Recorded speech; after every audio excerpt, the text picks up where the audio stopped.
My name is Sophia Lin. I am the Legal and Policy Coordinator at the International Corporate Accountability Roundtable, which is a civil society organization based in Washington, D.C.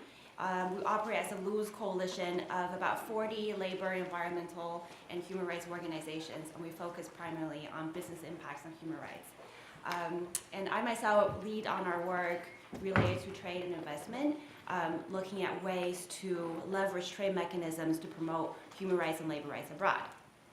I am very thankful for the Levy Institute for having me here. I am a lawyer, not an economist, so in DC I'm very used to being surrounded by lawyers and people not thinking very deeply about issues. So I'm very glad to be here. Today's topic is very exciting and highly relevant. We're going to be talking about trade, America First, and globalization. During the 2016 presidential campaign, trade was a major focus of Donald Trump's campaign, and of course, along with many other issues that I think many of us find quite offensive. But on trade, Trump's core argument was that the trade deals that we signed and the legal and policy framework that we are currently operating in are disadvantaging American companies and workers, leading to the loss of American competitiveness, hollowing out of U.S. manufacturing base, and also leading to stagnation in wages, and that it is time to tackle these unfair trade deals and arrangements. Now, this message, whether you agree with it or not, and whether it's accurate or not, resonated with a lot of people and contributed to the election of Donald Trump as the President of the United States. On trade, Trump has said many things and promised many things, and it's often very erratic and reactionary and inconsistent. So, for example, I'm going to quote a few of his tweets. It's very exciting. The day after he announced the steel aluminum tariffs, he tweeted, when a country, USA, is losing many billions of dollars on trade with virtually every country it does business with, trade wars are good and easy to win. Example, when we're down $100 billion, with a certain country and they get cute. Don't trade anymore. We win big. It's easy! Exclamation point. On China, he tweeted, and I'm quoting, when he was on a campaign rally in 2016, I'm quoting here, we can't continue to allow China to rape our country, and that's what they're doing. It's the greatest theft in the history of the world. And in April of this year, he then tweeted, President Xi and I will always be friends, no matter what happens with our dispute on trade. So it does sound a little bit like an abusive relationship to me, but, and then he said, China will take down its trade barriers because it's the right thing to do, taxes will become reciprocal, and deal will be made on intellectual property. Great future for both countries, exclamation point. It sounds crazy, but he's actually not just talks. He has definitely shaken up the conventional trade policy establishment and put a number of trade policies in motion. And many of these policies have actually been advocated by fair trade activists for many years. So for example, this includes the repudiation of the TPP, the renegotiation of NAFTA, and also opting out of the investor-state dispute settlement mechanism. In fact, he has actually revealed a fracture in the global trade architecture, which warrants a lot of discussion and examination. But in this day and age, having a rational discussion on trade is very difficult.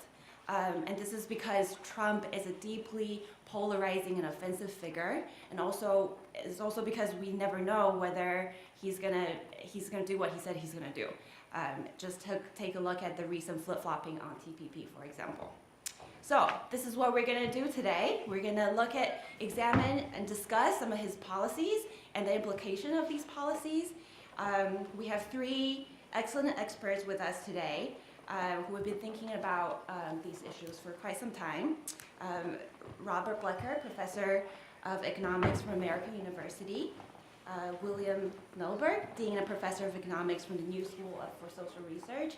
And finally, Todd Tucker, who's a fellow at the Roosevelt Institute, who unfortunately cannot join us today, but will be joining virtually. So hopefully after this panel, we'll have a better understanding of how to think about the global trade and investment framework.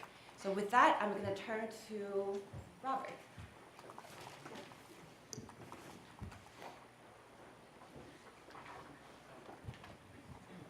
I think you need these. No. Oh, it does work. I have to press hard. Okay, good morning, and thank you very much to the Levy Institute for inviting me here. It's really a great honor to participate in the Hyman Minsky Conference, someone I greatly admired.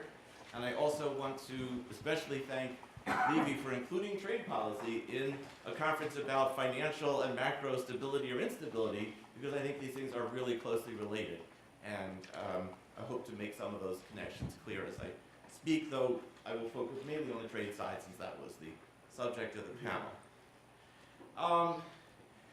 The comments by Sophia in introducing the panel made me think of a quote I just have to read you. This is by Jennifer Rubin, who is a columnist for the Washington Post. And she was writing in regard to things like Trump's attitude toward the Russia investigation and just about everything he does, but it really applies to trade policy too. Trump's tendency has always been to overpromise and make bellicose threats, but underdeliver. Faced with a confrontation and a real chance of losing, he's likely to do a 180-degree turn when it is time to carry out his threats. So with that, let me turn first to NAFTA, the North American Free Trade Agreement.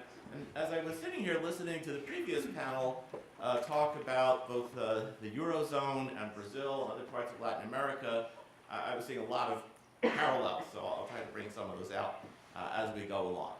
Well, to start with Trump's bellicosity, okay, let's not even talk about the wall and the incredible racist insults to immigrants and Mexicans.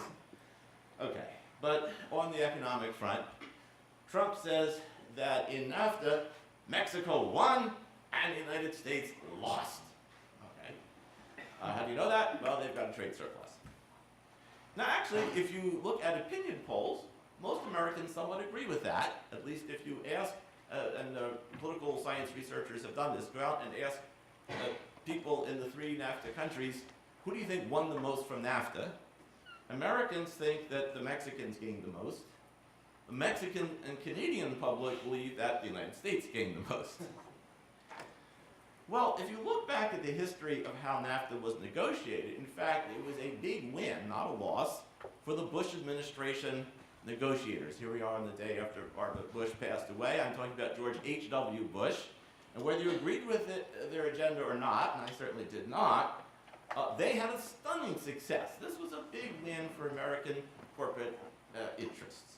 The fundamental goal of NAFTA was to enable U.S. corporations to produce in Mexico with low-cost labor and export duty-free to the U.S.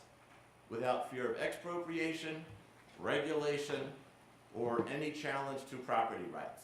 And that was enshrined in some of the things that Todd will talk about on our panel about investor-state dispute resolution and so on. And if you ask the Mexican negotiators, and I've met some of them, Jaime Serra, for example, the USTR, the U.S. Trade Representative, got most of what they wanted. You know, the Mexicans got some phase-in of tariff reductions and an exemption for the energy sector, but basically the U.S. got what it wanted, and Mexico went along because it was desperate for foreign investment and a growth stimulus. And I'll come back to whether they got that or not. In the long term, they did not.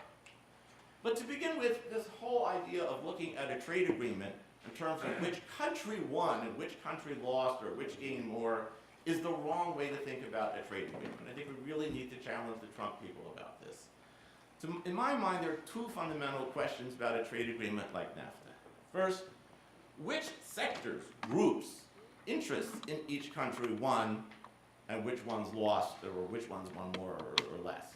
We could certainly analyze the distributional and sectoral impact of a trade agreement like NAFTA. And secondly, in the long term, how did the agreement, in conjunction with other related policies, because NAFTA did not occur in a vacuum, it was accompanied by supporting neoliberal policies and privatizations and financial deregulation and so on in all the member countries. How does the agreement, in conjunction with related policies, affect the long-term growth and evolution of those countries? So in that sense, we can talk about how the national economy at the macro level was affected. let me start with income distribution. I think there's no question that NAFTA has been a contributing factor, and I underline contributing because there's so many other causes, but it has been a contributing factor to increasing inequality in both the US and Mexico. And with due respect to my Canadian friends, hi Joelle, I will focus mostly on US and Mexico, but maybe you can tell us what's been going on in Canada. In the US, the evidence is very clear that low-skilled or less educated workers, who by the way are a majority of the labor force according to most definitions, suffered losses. And you don't have to trust the left-wing economists or the Economic Policy Institute. Two academic economists, actually one of them works at the IMF now, Hakabian and McLaren in 2016, in Review of Economic Statistics, I think it was Top Journal, found wage losses of up to 17% in local areas most impacted by NAFTA tariff reductions. So definitely a contributing factor to inequality on the wage front. In Mexico, I don't know of a parallel study specifically of NAFTA tariff reductions, but Nisita, in a paper in 2009, researched the overall impact of Mexico's trade liberalization since the 1980s, and found that basically the gains were disproportional in favor of the upper classes and the northern region. And as I'll show you momentarily, real wages of manufacturing workers have absolutely stagnated since 1994. In both countries, if we measure the data correctly, top income shares have soared, and labor shares of national income have fallen. So I've got some data here. Now for Mexico, the official data, which is in the, where's the pointer here? Oh, that's the wrong thing. Oh, I destroyed it. No? Does it have a pointer? Okay, I've got this kind of pointer. The old-fashioned kind. The orange line is the official data. It shows that Mexico is becoming more equal. This is the share of the top 10%. And there's been a whole literature on why Mexico and other Latin American countries were becoming more equal. Well, the main reason is they weren't measuring the income correctly. They were measuring essentially the income of the bottom 99% with data sets that don't really include the top groups. So when you correct for that, my good friend and colleague from Colegio de Mexico, Gerardo Esquivel, has estimated a range of estimates. The purple line is the center tendency of his estimates, showing that the top 10% share, in fact, has risen in Mexico since the 1990s. We all know that about the US. You've all seen the Piketty type data. If you put the three NAFTA countries, here Canada is included, on a chart comparing with other countries, they are near the bottom of this, but the highest levels of 1% income shares among all the major countries. Mexico, this is Esquivel's adjusted data, having the highest share, US second right after Colombia, a third rather. In Mexico, after the peso crisis of 1994-95, wages fell, whether measured either relative to US wages or in real purchasing power, and then recovered.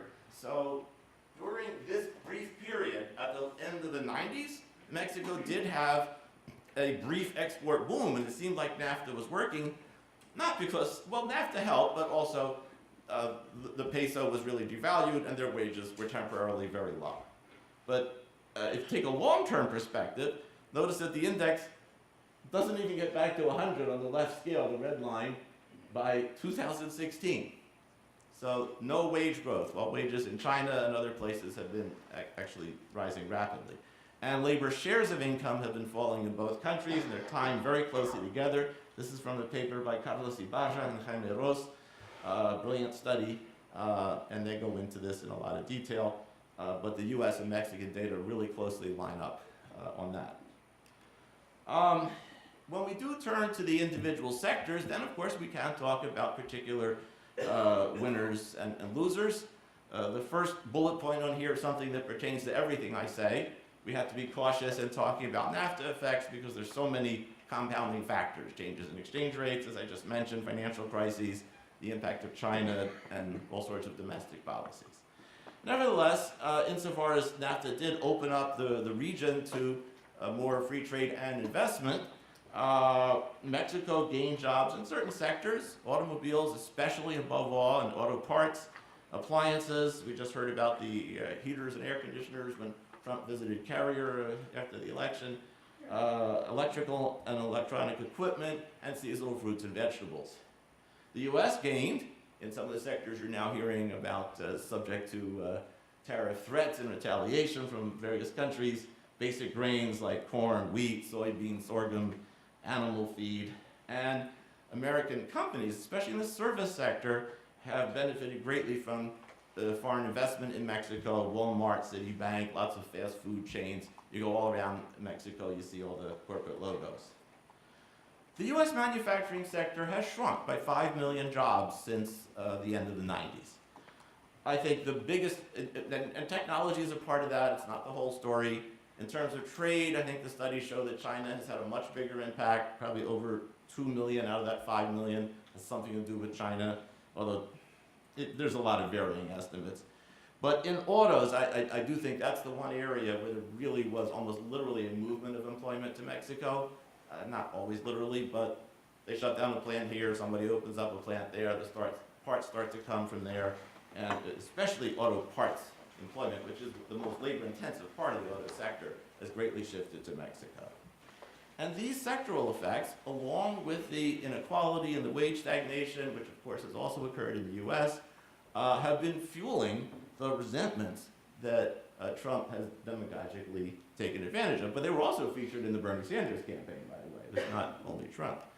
What about long-term development? Well, the promise of NAFTA was that it would produce convergence, that Mexico, as its president then Salinas promised, would become a first world country.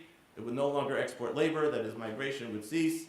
And there was a third promise. Well, I'm having a senior moment. Anyway, Mexico is no closer to the United States today in terms of any measure: per capita income, productivity of labor, real wage, or wage in dollar terms. I just showed you the wage figures.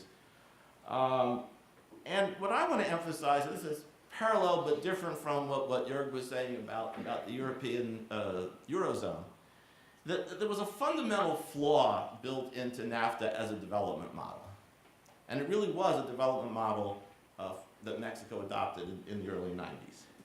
So the idea was that Mexico was going to assemble manufactured goods for exports to the US and Canadian markets with preferential trade, zero tariffs, but that they would use a lot of American parts and components and capital goods, so that would generate jobs on both sides of the border. And this would have some limited gains for Mexico because they would be deprived of backward linkages, but everybody would win something. The missing element in this that nobody thought about because they didn't think in Keynesian terms was demand. Where was the demand going to come from if Mexico was repressing its wages to have exports based on low-wage labor? Well, of course, the demand was going to come from the American consumer. And that worked for a while, as long as the American consumers could go on borrowing and borrowing, and we know how that ended. So, for that reason and several others, the strategy failed long-term. China came along and displaced Mexico in many export markets to the U.S. That's well documented. I mentioned that the household sector in the U.S. could not sustain the demand, and even when the households were spending, they were buying more Chinese goods than Mexican goods. And from the U.S. side, the U.S. essentially stopped being the main source of the exports of the inputs, and that shifted to Asia and somewhat to Europe. So Mexico has greatly diversified its imports, not its exports, in national terms, and it sources a lot of those intermediate goods and capital goods, especially from Asia. And then, of course, the U.S. economy has been stagnant at least since 2001, depending on how you look at it. Average growth in the U.S., 2% since then, same in Mexico. So it's the two regions have converged in inequality and stagnation. In light of all this, what is the Trump renegotiation of NAFTA going to achieve? At best, very little, and maybe some harm. So it's hard to read. There hasn't been as many leaks. I think everybody's busy leaking about Russia, so we're not hearing as many leaks from the NAFTA negotiation. But a couple of things that Lighthizer, the USTR, is focused on. By the way, he's a very smart trade attorney and a very devoted protectionist. So he wants to focus on the auto sector, raise the rule of origin, the required percentage of North American content for a NAFTA tariff exemption from 62.5% to 85%. He has been demanding 50% U.S. content, domestic U.S. content in cars sold in the U.S. Apparently, Canada and Mexico are not agreeing to that, and I just read a rumor the other day that he shifted his focus to have like a minimum wage floor for the autos that are sold in the U.S. It's just amazing that Trump people like minimum wages to be higher in Mexico, but not in the United States. I don't know how that's going to turn out. And the other thing, which maybe Todd could talk about more since I'm under a time constraint, is redoing how dispute resolution works or doesn't work. Well, at best, this is similar to Trump's other moves. This could possibly bring back a limited number of jobs in a particular sector, in this case autos and maybe some upstream industries. But it's not going to reverse these processes. It's not going to rebalance the bargaining power between labor and management. It's not going to address this fundamental flaw in the development strategy. And if anything, what they want to do about property rights and dispute resolution would only make corporations even stronger in their bargaining power. Now you've all been reading the headlines about other areas of Trump's trade policy. So just to list a few, the so-called national security protection for steel and aluminum. And by the time Trump exempted countries accounting for 60% of the steel imports from the tariffs, it's hard to understand what the great national security emergency was. There's the threat of tariffs or more tariffs on China in regard to alleged unfair trade practices under Section 301. Essentially, China's idea of how to do development is contrary to the American idea of how to maintain intellectual property rights. And that's where kind of the biggest threat of a so-called trade war probably lies. The U.S. could go to the WTO under this, but instead they're doing something unilateral. Trump approved safeguard tariffs for solar panels or washing machines. He has sent insults north of the border, too, to the Canadians about various trade disputes like lumber and dairy products. And, of course, one of Trump's first actions in office, aside from bragging about his inaugural crowds, was to withdraw the United States from the Trans-Pacific Partnership, TPP, which has now been renegotiated by the other 11 countries to omit the provisions that the Obama administration fought hardest for, which actually I'm glad about, because the investor-state dispute resolution and things like that. But just last week, Trump tweeted that he might reverse himself.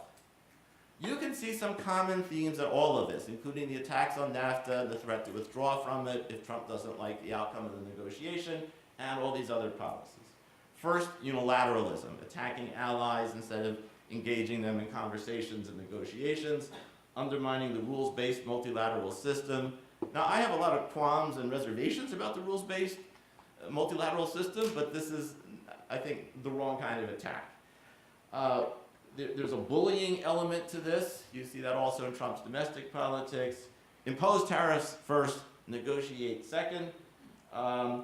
If you follow the law of this, you'll see that what Trump is doing is to use the provisions in trade law, here Lighthizer is advising him undoubtedly, that give the president maximal discretion. So those are safeguard tariffs, and then especially the Section 301 and 232 national security tariffs. Presidents have great discretion under U.S. law. The WTO may not agree, by the way, but they could authorize a lot of retaliation, whereas previous presidents have not wanted to embrace that for the most part. There's no coherent strategy. There's no clear sense of what the end game is. What's the vision that they want to achieve? Are we going to build a national economy around coal and steel? Is that our future? I guess it is.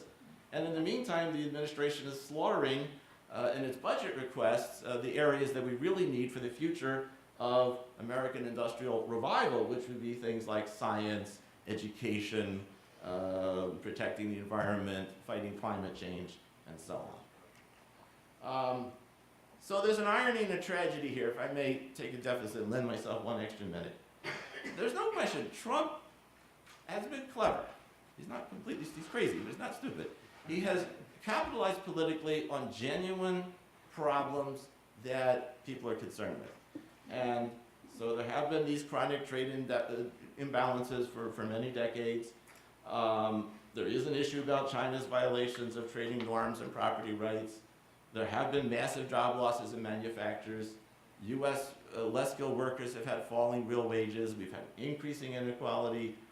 And a lot of the trade agreements seem to have strengthened the role of American companies abroad rather than strengthening the domestic economy.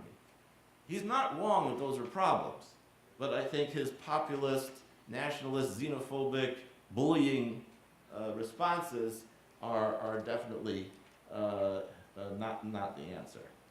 Let me just skip to the middle bullet point here. You can already get a glimpse of what Trump means by a deal by a little agreement they struck with South Korea recently. So to get out of the steel tariffs, South Korea, which of course is in the middle of the threat of a nuclear war with the North, decided they would make a quick deal with the US, and they agreed to Bob Lighthizer favorite stuff, voluntary export restraints, exactly what he negotiated for Reagan in the 1980s. So voluntary export restraints on steel, and then like a quota of purchasing more American cars. So basically what the Trump people want is a series of these kind of bilateral, managed trade, deals. That's it. And I don't think that's what's going to rescue the American economy, the American worker, or growth in the US or Mexico. Thank you.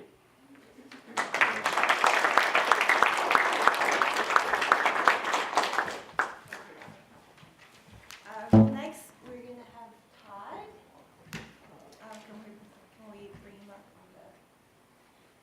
Todd Tucker is from the Roosevelt Institute, and he is going to talk about the legal status, debates, implications of the investor-state dispute settlement mechanism. Todd. Todd. He's coming in now? Yeah. Okay.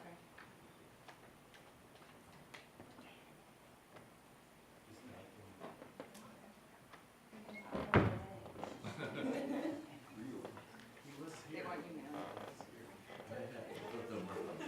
There. There we go. Hi, Todd. A long way. Floor is yours. Okay, just 1 second,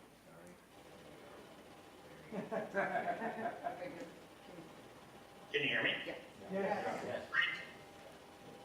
Hello, am I speaking to the room? Yes, we can hear you. Go ahead. Great. Okay, great. Well, I'll go ahead and get started, and I'll have the organizer sort of wave at me if for some reason the audio stops working. But thanks so much for allowing me to speak with you today. American Airlines and life kind of conspired to keep me from physically being here, so I apologize for that. But I think that the things that I'm going to say complement a lot of what Robert was just talking about. I'm going to talk a little bit more about sort of the legal and governance side of the economic equation that Robert just spoke about. So, and a shameless plug, if you're interested in a longer form of my argument, my book just came out. It's available at fine bookstores near you. But I'll give you a little bit of a preview of it because it ties in a lot with the topic of today's panel. As we heard sort of in the beginning, Trump's Twitter feed gives us a lot to talk about as trade experts. And I'll just cite sort of one from this morning. While Japan and South Korea would like us to go back into TPP, I don't like the deal for the US. Too many contingencies and no way to get out if it doesn't work. Bilateral deals are far more efficient, profitable, and better for our workers. Look how bad WTO is to the US.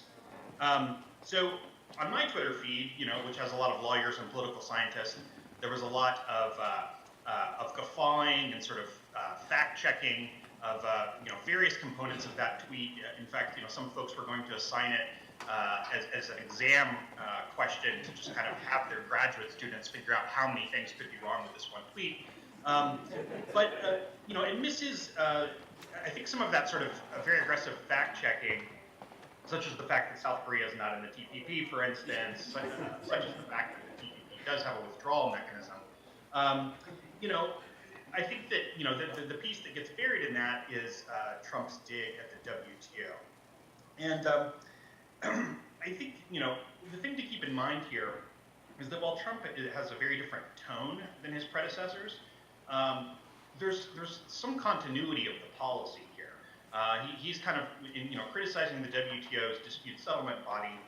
He's really just kind of articulating aloud what Obama administration officials officials would have told anyone privately, which is that after the GATT became the very judicialized WTO, we ended up having judges that sort of put their own institutional prerogatives above sort of the resolution of tricky political matters. And, you know, of course, one might say that's exactly what judges are supposed to do, is sort of, you know, make, resolve disputes in an apolitical way.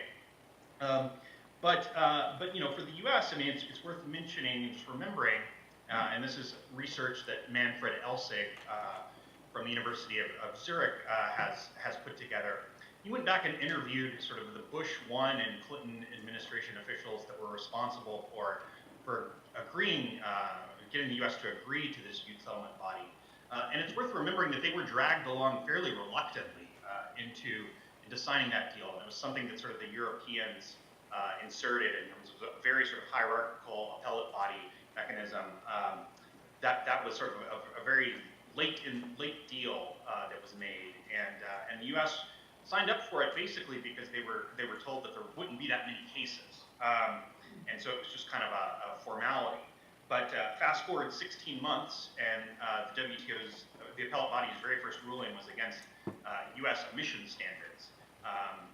And then a few years after that, there was you know, rulings against antitrust policies in the U.S., including some that had never been used and that forced Congress to actually rewrite the law in order to comply. And this was just in the weeks after Bush v. Gore, so it was a busy time politically for the WTO to insist that happen. So, you know, if you just to kind of put it in perspective, the U.S. Supreme Court hardly ever ruled against the executive branch for the first 100 years of its existence. But within 16 months, you had a WTO that was doing exactly that. And this is, in fact, not just a U.S. phenomenon. This is a global phenomenon where there is, you know, the WTO has become sort of one of the most pro-plaintiff, pro-complainant legal regimes anywhere in the world.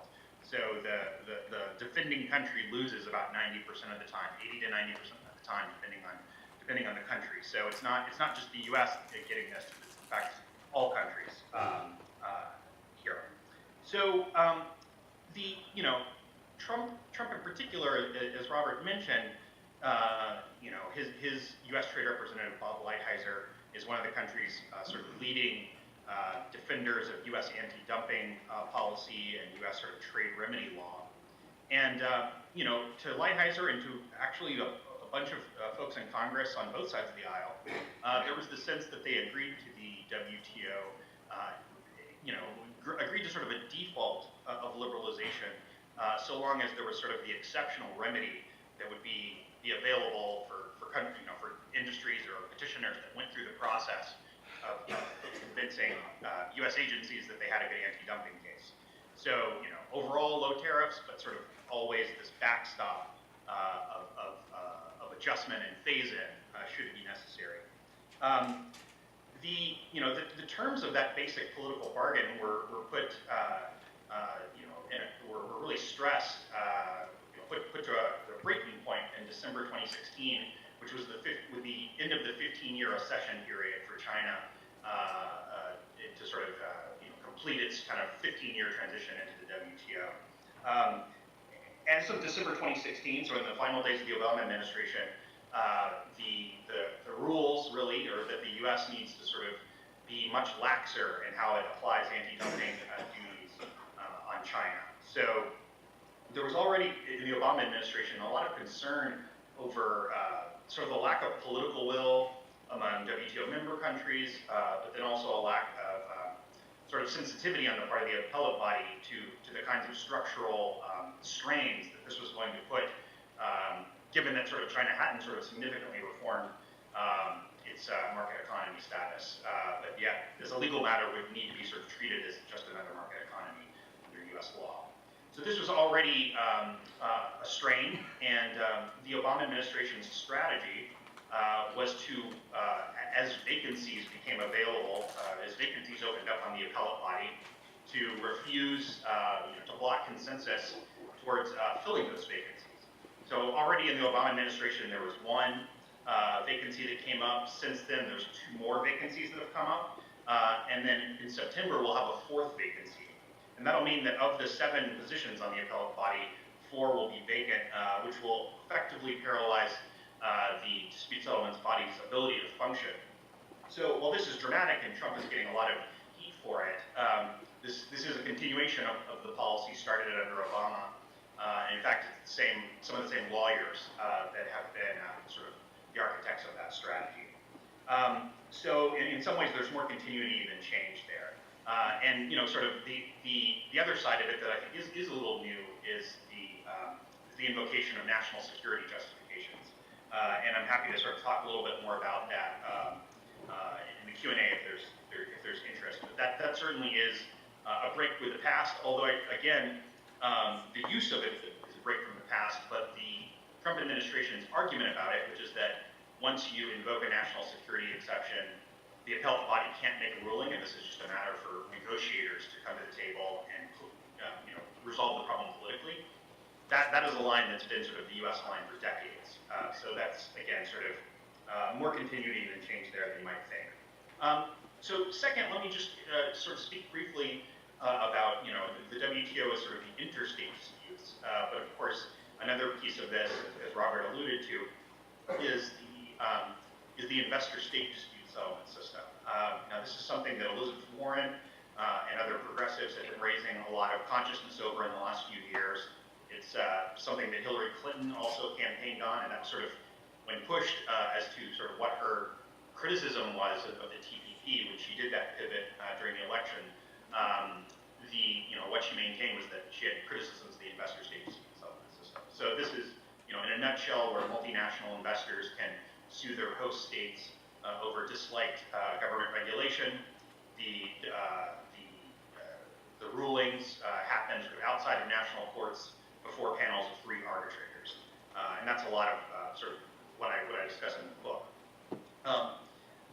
So here there's been criticism, from the left, from the right, from a lot of different quarters, and it's important to sort of mention that this is, although this kind of seems like a new issue that's just kind of percolated up in the last few months or last few years, the ISDS dispute settlement is actually more active than the WTO now. It's also more active than almost any sort of international legal regime out there. So we have about 900 cases that are at some stage of proceedings just since the year 2000.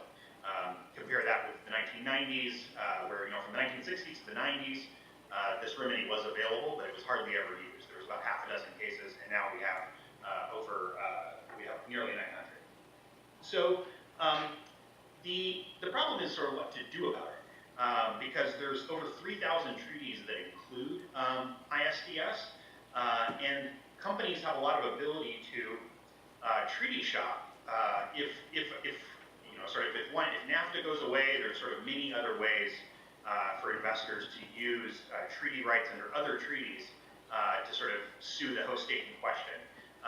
So there's kind of this very tangled regime with all of these different ways for the lawsuits to move forward, and it's just very difficult for countries, especially acting on their own, to make any real fix here. So the country that's tried the most was Ecuador under Rafael Correa. It took him sort of his entire term in office to sort of painfully sort of renegotiate and will actually cancel Ecuador's participation in their suite of investment treaties.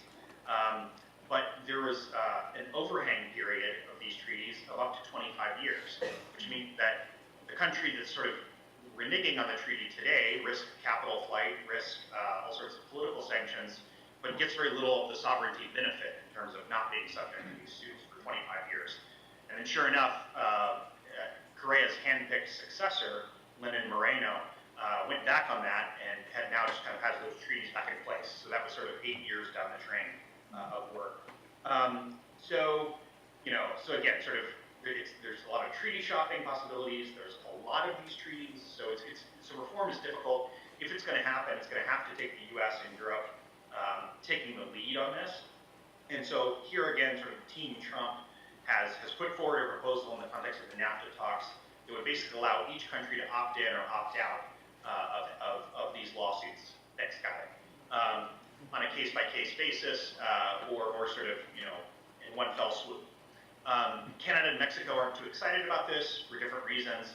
Canada and the Europeans want to sort of reform the system by instituting an international investment court that would sort of be modeled on the WTO, so a lot more judicialized, a lot more sort of room for independence, so that they wouldn't, so you would not have arbitrators being appointed by the multinational investors launching the case. That would address some of the criticisms of the system, but we might introduce other problems, sort of as what we're seeing right now with the WTO, which is kind of a little bit too little attention paid to politics and a little bit too much to traditional. So the U.S., needless to say, neither party is particularly, neither the Republicans or Democrats are particularly excited about the Canadian proposal. So Canada's not too excited about the opt-in, opt-out proposal.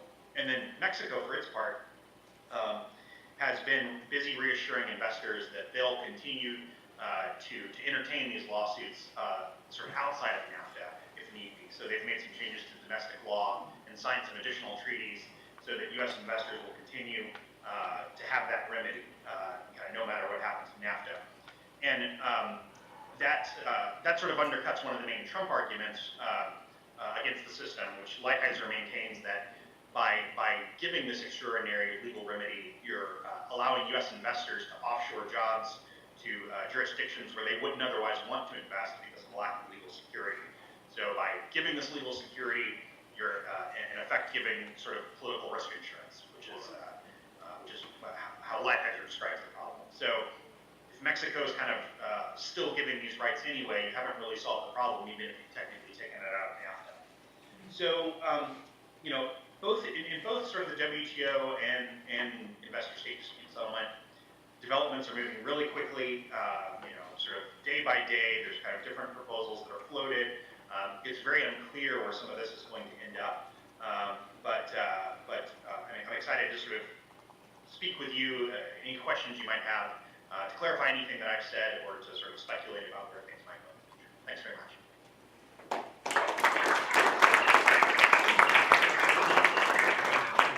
Thank you, Todd. So finally, Will is going to talk about current trade policies in light of global value chain. Thank you, Sophia, and thank you, Jan, for inviting me. I really appreciate it. I have very fond memories of being in this room with both Hai and Win, who would clearly be quite stunned by the political moment we find ourselves in, both of them, for kind of different reasons. But they'd also be stunned that I'm a dean at the new school. I'm probably equally critical of that. So I don't know if Todd's still on the line, but his quote is the first in the... I've never used two quotes in a title of a paper. So this is a first. This is Todd Tucker, who wrote a really brilliant essay immediately following the election, in which he writes that Trump won on trade. And then the second quote in the title is from Danny Roderick, the end of the era of free trade agreements. So I'm going to give a little bit of a broad picture, starting by where Robert ended, in a sense, which is Trump was right. Whatever you think about him, he identified a real material problem around wage stagnation, around depredation, health insecurity, etc. And obviously, whatever you think turned the election, James Comey, whatever it might be, we can go through the list, there were still tens of millions of votes in support of this perspective, and trade played a large piece of the imagination of what that perspective was, the problems caused by trade. Now, so what I want to argue is that the solutions that Trump has offered, and I think consistent with Robert, are really not going to effectively respond to the problem. And at the same time, the opposition to Trump has not built an alternative response. The Democratic Party or anything to its left or right has not built an alternative, and so that leaves November 2018, in my view, and November 2020 very much up in the air. the Democrats got tied to really free trade, a model of free trade and wage suppression, and a rising profit share. And they got kind of have embraced that over now a number of decades, and they have not constructed a serious paradigm to shift away from that model of free trade and wage suppression. I think it's very interesting, and I hope the discussion does get back to these really interesting issues about multilateralism versus bilateralism. What role might multilateral institutions play in an alternative scenario from, for example, a Democratic Party, which might want to worry about getting wages up even in a fairly robust recovery. They might want to worry about income security, health security, old age retirement security, poverty reduction, raising investment and innovation out of kind of unprecedented levels of profit.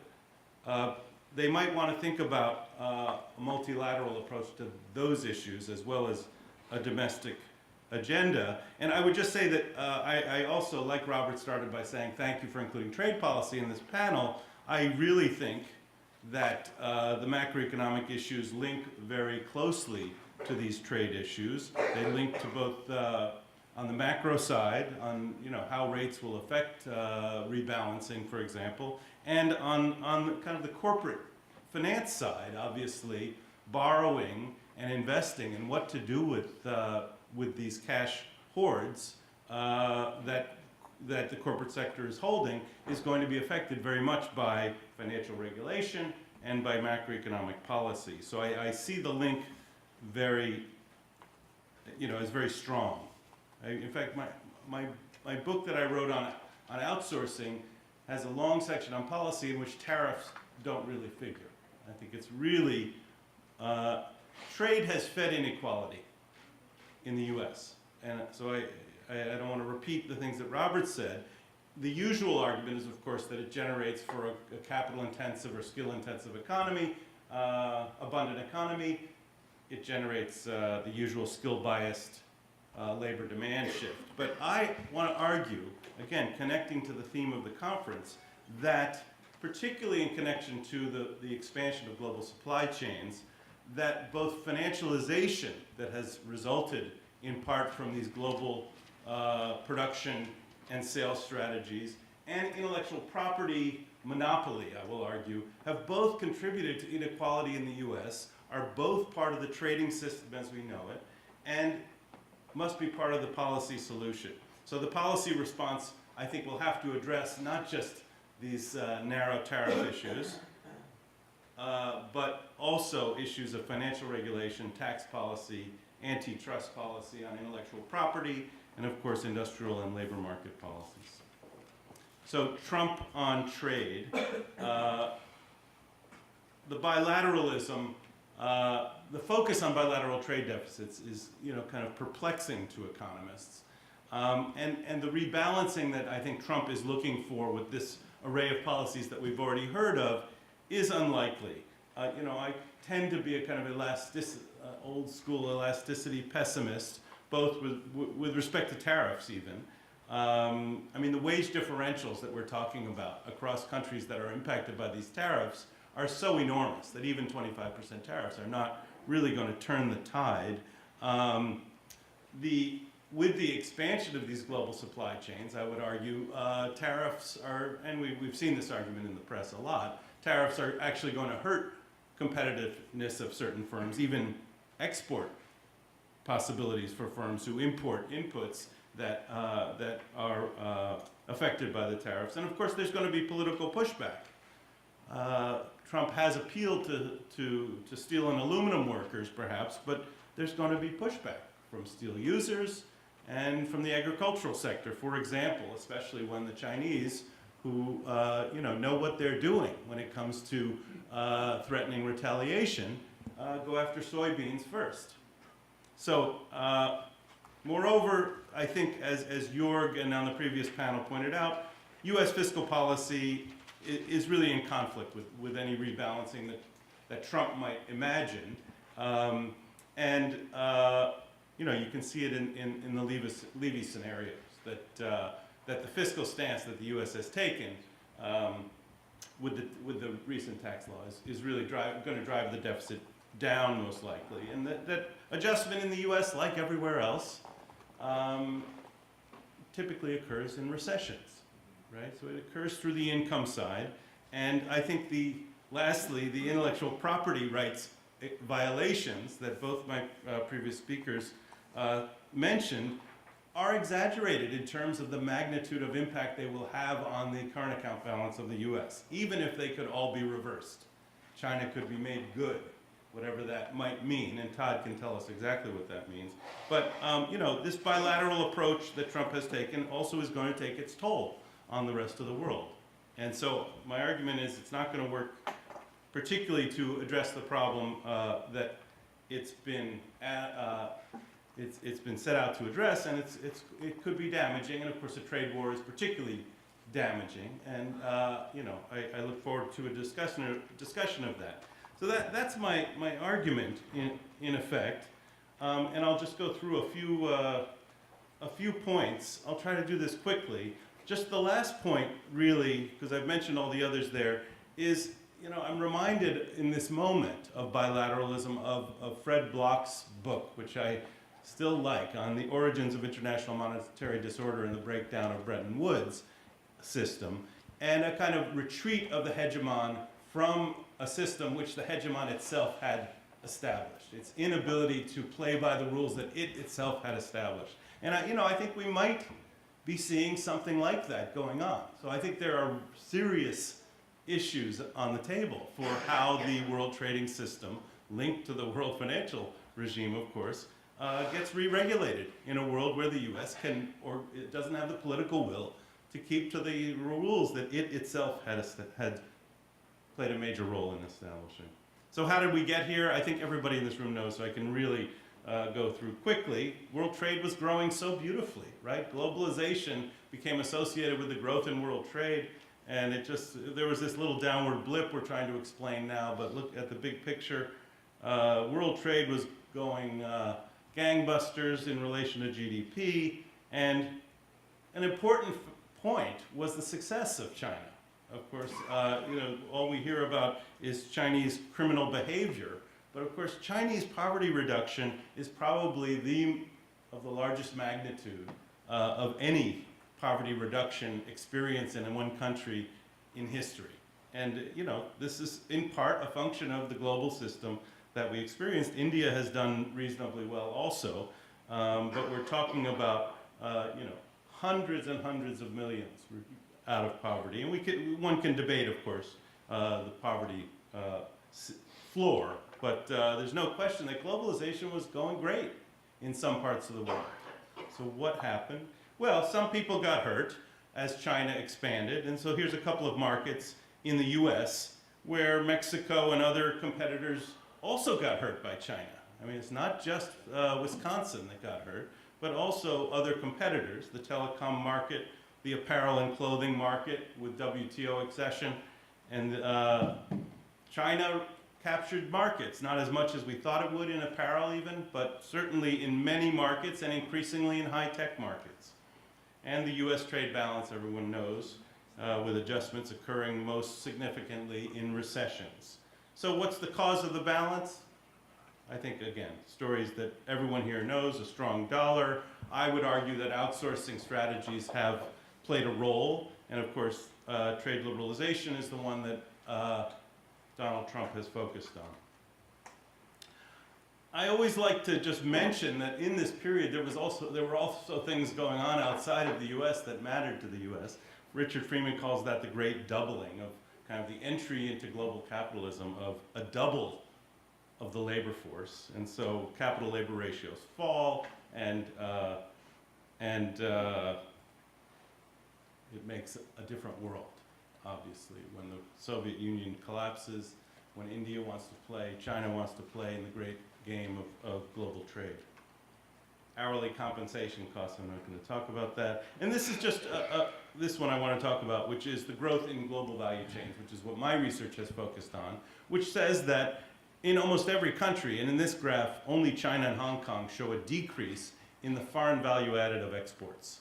So we now have exports being increasingly reliant on imports, and of course that completely changes the equation with respect to the impact of tariffs, but it also changes the impact of any kind of trade regulation or even trade measure. Just a reminder to maybe put a picture on what I was saying earlier, which is the embrace of the Democrats of the free trade agenda. And this is Al Gore. Some of you may remember this. Al Gore debating Ross Perot. That's a photo of Smoot and Hawley that Senator Gore, Vice President nominee Gore is holding. I guess Vice President Gore is holding. And you know, the U.S. ran a small surplus with Mexico the moment they were having that debate. And like a good economist, he projected that would increase. And it did not. So that's Ross Perot there to his left. And so here we are today with a recent measure of imbalances with the East Asians and Germany running surpluses and the Anglo-Saxons and Brazil running the big deficits. Not a picture anyone is unfamiliar with here. There's, I mean, what is remarkable about the big concern about China is how the current account balance has fallen. I mean, you can focus on the bilateral, but China runs a global current account deficit of around 2% of GDP, surplus, of around 2% of GDP. And the US has also seen improvement, so it's running a deficit of around 2.5% of GDP. So there's winners, we know, in the sectors that are high tech, that are protected by intellectual property, and that earn profits.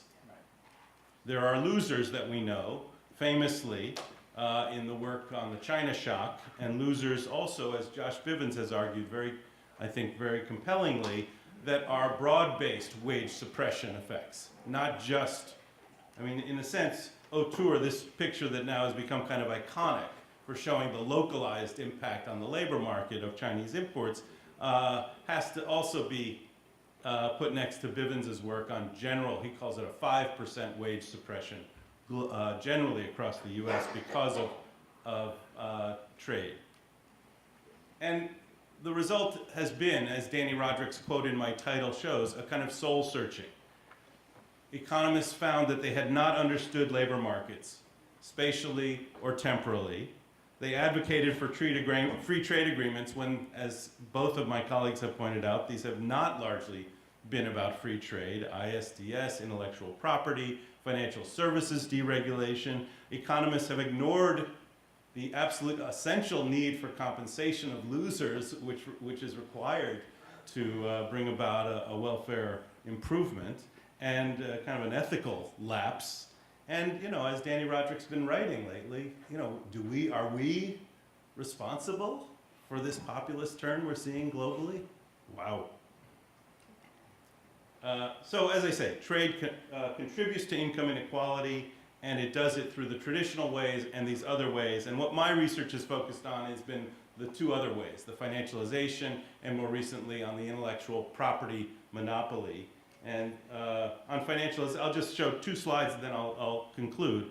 On financialization, we've been doing a series of papers now on how profitability increases based on carefully managed global value chains have led to have supported the financialization of the non-financial corporate sector in the US. And that occurred prior to the crisis, and surprisingly, kind of the craze over share buybacks has picked up once again after the crisis and very recently. And that kind of leakage from what I call the dynamic gains from trade that would occur if instead those profits were reinvested is a welfare loss to the US. Last point is about intellectual monopolization. And here, this is the famous smile curve in global supply chain literature.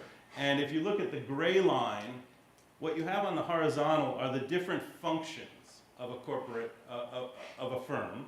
And on the vertical is the value share that each of the functions generates for that firm. So in the 1970s, the smile curve was not very smiley because production, it was fairly horizontal. because production was profitable, as well as R&D, design, logistics, etc. What occurs with the great doubling, etc., it is argued, is a kind of collapse there of value in production. So why would you want to own it? You outsource it. It's not profitable, it's highly competitive, and so you outsource it globally. They're getting better and better at it, and the smile curve falls.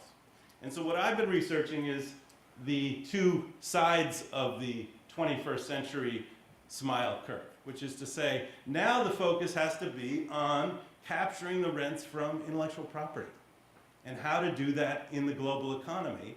And I think we've seen a lot of evidence of that of late, but we focused on, well, here's some data on the iPhone smile curve. You see that steepness. But trade agreements have for now decades focused, as Todd said, on intellectual property rights. So the red are the intellectual property rights in these preferential trade agreements. So they didn't even emerge until the 90s. And now 100% of them, if you take the red as a percentage of that bar, 100% of preferential trade agreements have intellectual property protection. It is a significant source of rent capture for US corporations, and it has significant advantages because of network externalities and scale economies that are enormous. You can expand Facebook by the billions at very low cost. So I'll stop with that. My last point is just about what's next. Whoops. Is there really an alternative trade policy to Trump's? Well, as I say, I think it has to focus beyond tariffs and beyond bilateralism. I'd like to hear a discussion of that. Has to focus on financial regulation and on promoting what I call the dynamic gains from trade by kind of shifting social dynamics in between labor and management and providing kind of the usual securities that a state could provide in a global economy. Thank you.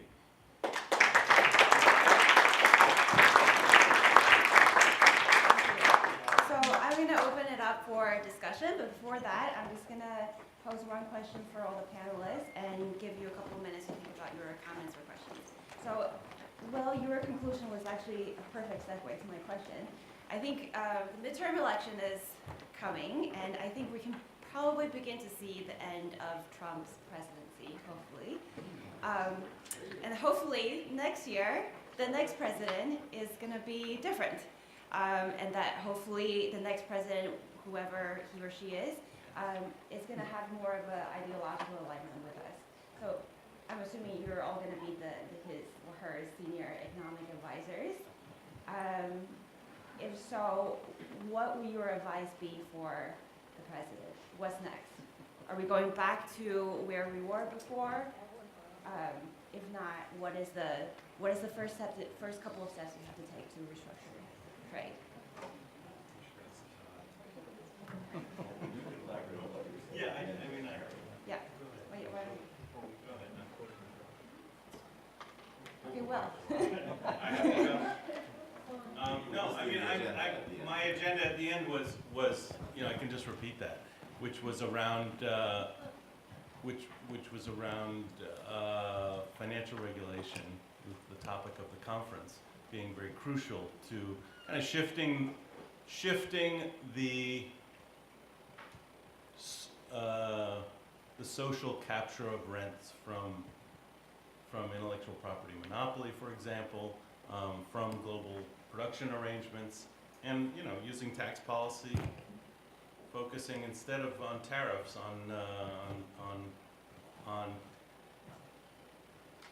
tax corporate taxes, tax havens, intellectual property management, and the labor standards that would have to be required to bring about over the long term some kind of reversal of this wage suppression model that even the Democrats have embraced. Right. So tackling the corporate power using antitrust and other regulation. Correct.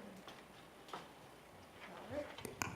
I guess I agree with all that, and maybe I would add to it a focus on, some of the things that were key in Sanders' campaign, and infrastructure investment, education, and making that more affordable.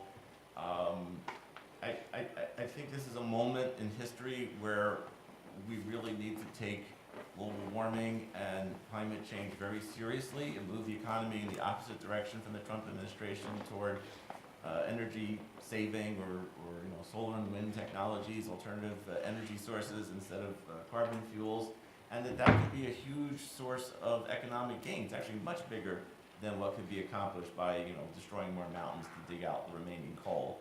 And so I think we need to move very much in that direction.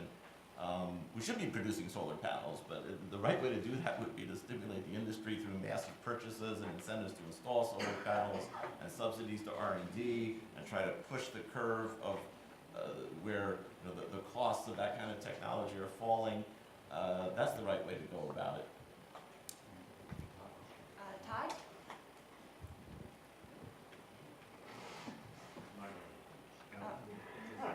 You have to unmute yourself. We tried this before. The headset. We can't hear you. Okay, You have to unplug it. sorry, so we'll come back to Is Todd. that me? Oh, Sorry. there you go. Can you hear me now? Yes. Yes. Great. So my presentation was on governance issues. So for my advice for the next president, I'll make one also sort of on governance as well. I think one of the simplest things you could do to sort of boost the legitimacy of international trade agreements and international cooperation more generally is to give everyday people, labor unions, environmental groups the same rights that we give investors.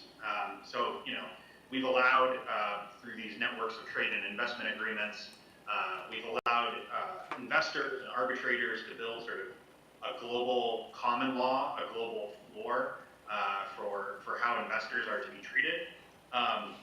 And so let's give and that's actually it's been a spectacular success on its own terms.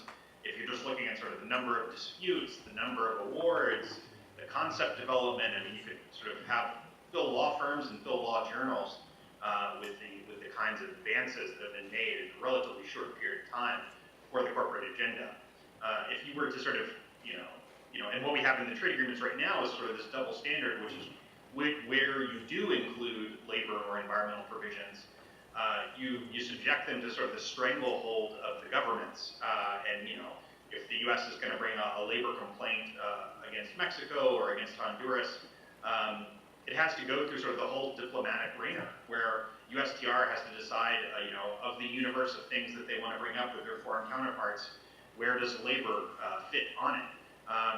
And what the investors have done is sort of short circuit the government bureaucracies altogether. And I think that if you're really looking to sort of have sort of debate on trade be less antagonistic, a great thing to do would be sort of give the AFL-CIO, to give the Sierra Club some of those same rights to enforce the labor and environmental standards more broadly, and by the way, not just against governments, but also sort of when you have multinational companies polluting on two sides of a border, allow the UAW and their counterparts in Mexico the ability to see that rectified, and allow environmental groups the same sort of rules. So I mean, if we're looking to sort of salvage some kind of internationalism for the 21st century, it seems like that's a great place to start. Yes.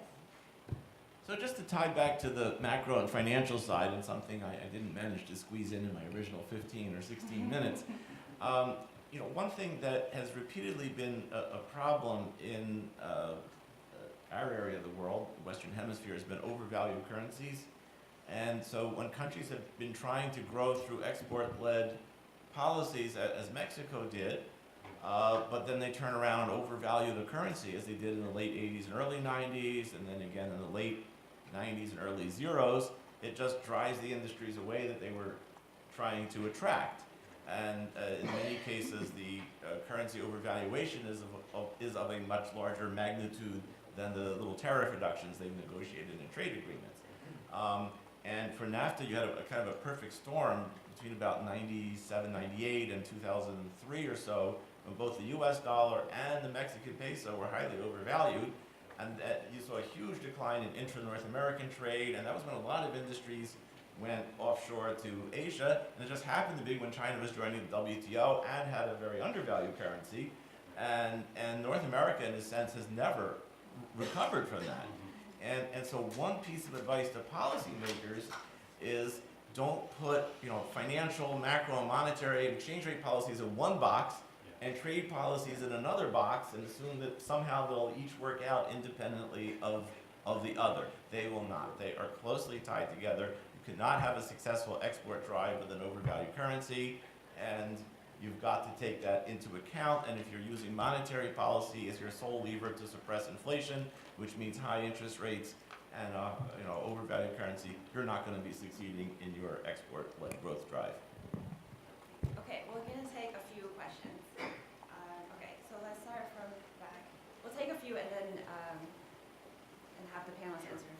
I was wondering if any of the speakers could address either the economic or the political, any insights on why the Trade Adjustment Act never did its job. Okay, maybe another one there? Yeah, I read an article many years ago, and then I looked at the UNDP report that China did about people at risk in China. And they come together in a view that you could say that the Chinese have repressed the wages of manufacturing and other producers significantly. And this one article argued that they, in some sense, it was the worst treatment of workers of all the Asian success stories, if you took them as a share of GDP. Just know that repression, in some sense, is part of the problem as well. And then I think we have one here.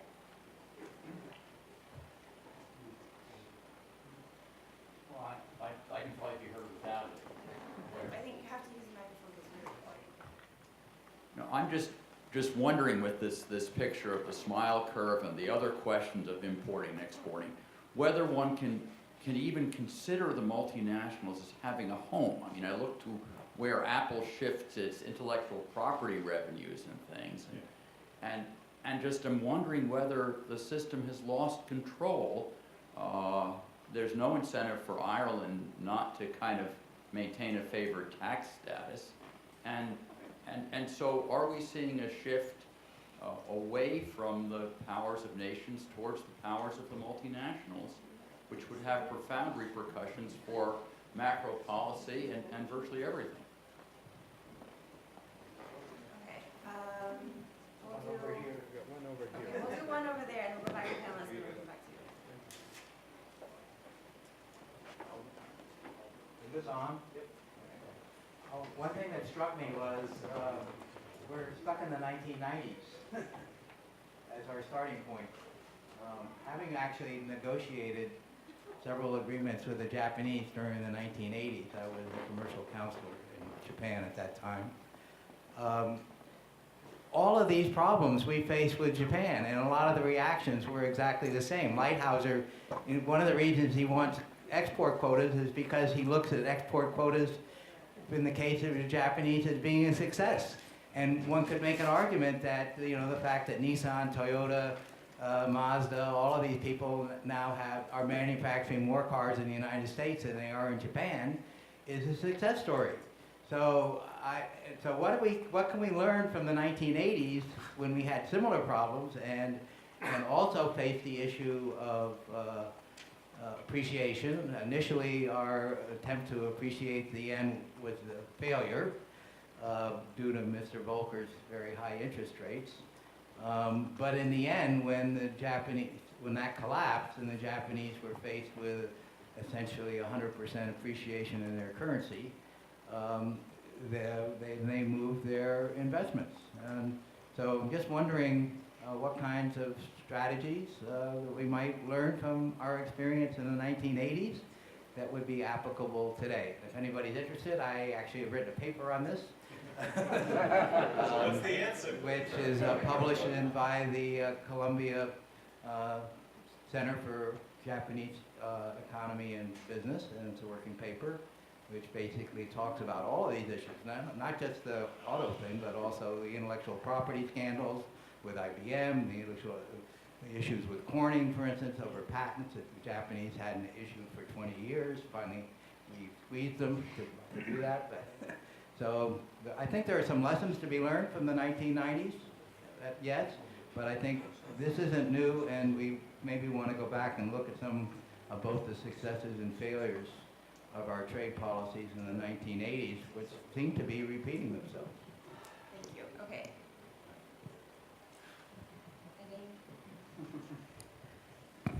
That's a lot of questions on diverse areas. I'll just issue a few random thoughts in response.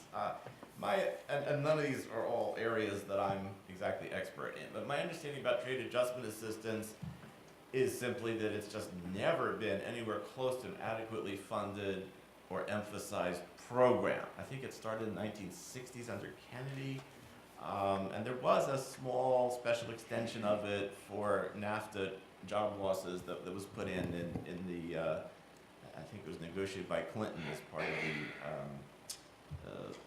the enactment, what do you call it, the implementing legislation in Congress to get Democratic votes for NAFTA.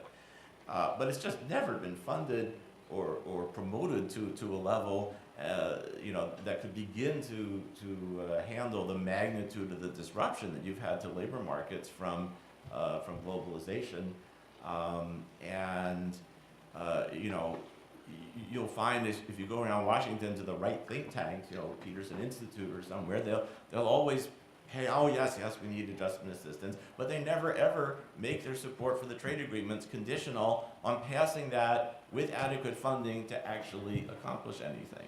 And so it's always kind of the forgotten stepchild in trade policy. About China, I mean, I think the wage suppression was a key part of the kind of original drive of China to enter export markets, but my understanding is that Chinese wages have risen very dramatically in recent years, especially in dollar terms, since the yuan has finally appreciated a lot, but even in yuan terms and in terms of real standard of living. And so, China has had a very deliberate and successful strategy, as someone said, of moving up the proverbial industrial ladder to industries where they're going to compete on technology and quality and not just on low labor costs. And some of the most labor-intensive industries are actually, moving to Cambodia or Bangladesh or somewhere else and out of China. So, there was a kind of a phasing of the wage repression, but that's not what they're doing now, as I understand. I mean, maybe relative, to their soaring productivity, but wages there, by some measures, unfortunately the data aren't easily available, but by some measures, Chinese manufacturing wages now exceed Mexican wages, which the Mexicans are rather upset about. Are we stuck in the 1990s? Absolutely. Okay, I thought I had written my last papers on NAFTA, the trade deficit, and the steel industry. Okay? I published on, an Eichner model of imports in the steel industry back in the early 90s. I thought this was like ancient history until Trump, dragged it all up. But that is one of the most really upsetting things about what's going on, is that it's this backward-looking effort to kind of resuscitate some sort of old economy based on fossil fuels, heavy smokestack industries. It's like just a vision out of the past, and it's not going to be a success for the future. And yes, everything that's being debated about China is very parallel to what used to be debated about Japan. And then one of the lessons of that is that the issue just moves on. So if the yen appreciated, Japanese companies invested offshore. And after Japan ceased to be the menace that was going to destroy the American economy, well then China became the menace that was going to destroy the American economy. And after it's not, well, who knows what will be the menace. But, if you just slap a few tariffs on here and there, it's not going to bring all industries back to the US. And just for example, in terms of the rules of origin in NAFTA, what do you get if you obey the rules of origin in NAFTA? Well, you get a NAFTA tariff exemption or tariff preference. But that's only worth so much. What's the basic tariff on a car, for example? It's not all that high. So, if your cost advantage is big enough, somebody else can export a car or auto parts to the US and just forget the NAFTA tariff exemption. It will be cost effective to do an end run around that. quick comment to, I don't think China is Japan in the 1990s. I think there's a fundamental political economy change, which is that Japanese imports were a direct attack on U.S. profitability and viability of its corporate sector, and Chinese imports often support U.S. profitability because there are inputs. Look at my Apple example. And so I think it's a very different world, and I think the political economy of trade policy has changed has to change as a result of that. And I think that, we've also entered a world since then of enormous capital account liberalization. And so financial deregulation gives us a very different ability to use, I think, even trade policy than we did in the 1980s. I would say that even in the 1980s, the VERs and tariffs were not effective. I mean, GM went bankrupt, as you know, subsequently. So I'm not a free trader, but I don't think you can find enormous evidence that they were successful even in the 1980s for a very rich, advanced, industrialized country. I would agree that no country has ever industrialized without careful trade protection policies and very kind of strategic intellectual property policies. But I don't think that the U.S. in the 1980s is that relevant for today, as a matter of fact. And I think we really need to think about the differences, and I think Robert's right, that instead of being nostalgic, we should be addressing what's in front of us. Todd, And I think this relates to your point about kind of multinational corporate power, because corporate relations play a very different role, therefore, in relation to the state than they did in the 1980s, when we could defend the auto industry by defending imports. And now it's the opposite. Todd, do you have anything to add? Yeah, sure. I mean, on the trade adjustment assistance point, the most recent estimate I've seen suggests that something like 10% of workers that are eligible, that would be eligible for benefits under the program, only about 10% are actually given any kind of form of compensation, and it's after a fairly lengthy Department of Labor investigation that goes worker by worker and sort of means test and sort of investigate sort of the precise reason. Was it imports? Was it technology? And then if it's not sort of imports in a fairly sort of fact-specific standard of proof, then it's going to be hard for them to qualify. So it's really kind of a missed opportunity. In the 1950s, the Randall Commission, which is something that was established under Eisenhower between sort of labor and industry and government, you had the steel workers as part of that commission, and the thing that they said, they offered is let's have a completely tariff-free economy, but let's have community-wide industrial policy, community-wide adjustment assistance. So not just for sort of individual workers, but what do you do for that town in Ohio that's battered by a variety of factors, trade being one of them. What they wanted to have was sort of a robust community adjustment program. And that's never what we've had. So we've had sort of very legalistic, difficult to qualify for a program that's never been funded at scale in any case.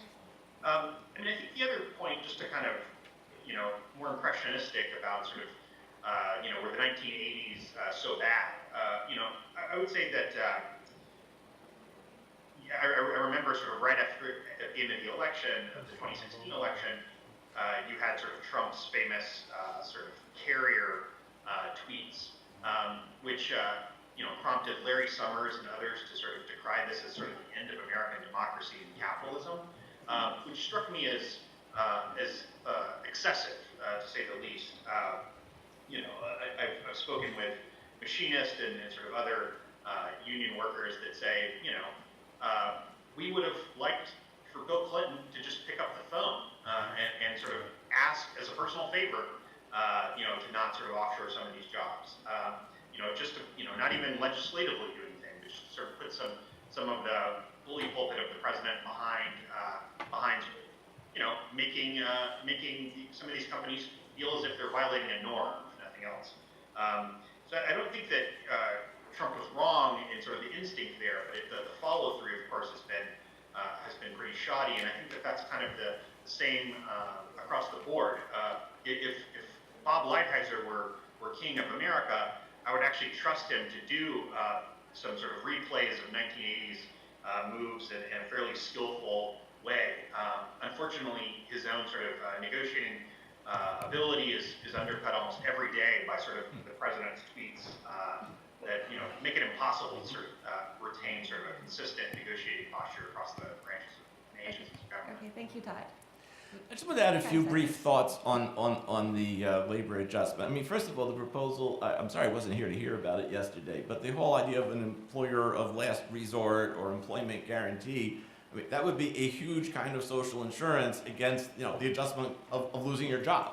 So, it doesn't have to be a trade-oriented policy. So that really need to think out of that box. Secondly, if you do have something really specific on trade injury, we need to think out of the box of just income support plus retraining, because you're kind of making somebody go to a training program for a job that may not exist. That's really not very helpful.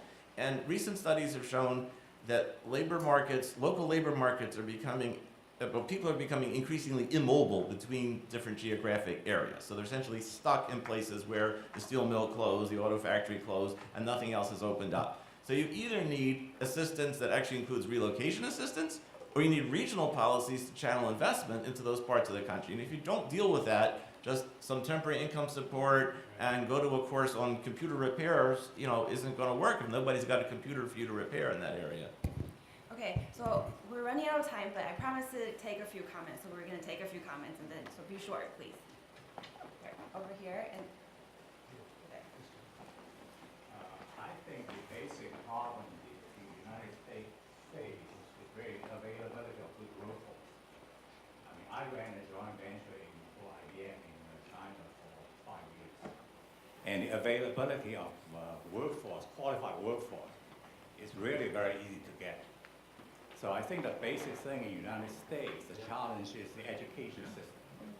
I mean, also the problem between China and Japan's problem is that Japan is a much smaller country than the United States back in the 1980s.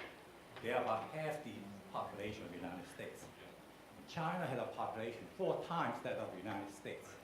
And the amount of qualified people they are turning out every year is amazing. So we have to look forward, not looking backward, to think about intellectual property. We've got to keep thinking about in front, what's available to us in developing new technology. And we're not competitive, period. So that's really just my comments. Thank you. The unions don't help ASL-CIO. They've never negotiated with the unions.